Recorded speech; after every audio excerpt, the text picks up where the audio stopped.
আজি আমাৰ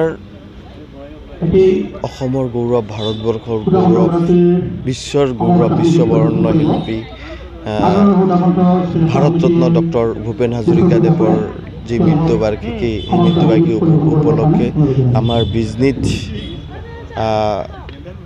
আমাৰ ভূপেন হাজৰিকা স্মৃতি সুৰক্ষা সমিতিৰ জৰিয়তে যি কাৰ্যসূচী, সেই কাৰ্যসূচীত আমি ইতিমধ্যেই ব্ৰন্তি প্ৰজ্বলন, মাল্যাৰ্পণ আমি কৰিলোঁ।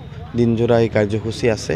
মই ভাবোঁ যে ভূপেন হাজৰিকাদেৱে যি বাৰ্তা আমাৰ অসম বা ভাৰতবৰ্ষ বা বিশ্বৰ মানৱ সমাজৰ কাৰণে দি থৈ গৈছে, এই বাৰ্তাই আমাক যথেষ্টখিনি সমাজ জীৱনক আগুৱাই লৈ যোৱাৰ কাৰণে সামাজিকভাৱে যে মানুহৰ যি দায়িত্ব, মানুহৰ যি কৰ্তব্য, সেই মানুহৰ দায়িত্ব আৰু কৰ্তব্য পালন কৰাত নিশ্চয়কৈ প্ৰেৰণা যোগাব। আমি ভাবোঁ এই মহান ব্যক্তিগৰাকীয়ে আমাৰ সমাজ জীৱনত যথেষ্ট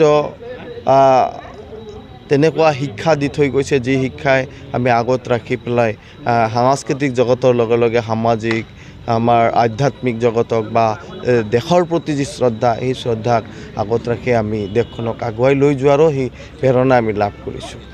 আমাৰ অসমত ডক্টৰ ভূপেন হাজৰিকাদেৱ আৰু প্ৰাণৰ শিল্পী জুবিন গাৰ্গদেৱৰ যি প্ৰয়াণ, সেই প্ৰয়াণত আমি যথেষ্ট অসমত যি ক্ষতি, সেই ক্ষতি হয়তো আমি কেতিয়াও পূৰণ কৰিব নোৱাৰিম, কিন্তু তেওঁ দিয়া মাৰ্গদৰ্শনক আগত ৰাখি আমি সমাজক আগুৱাই লৈ যোৱাৰ আজিৰ এই দিনটোত আমি সকলোৱে প্ৰতিজ্ঞাবদ্ধ হ'ব লাগিব। তেতিয়াহ'লেহে তেওঁলোকৰ আত্মাই নিশ্চয়কৈ শান্তি লাভ কৰিব।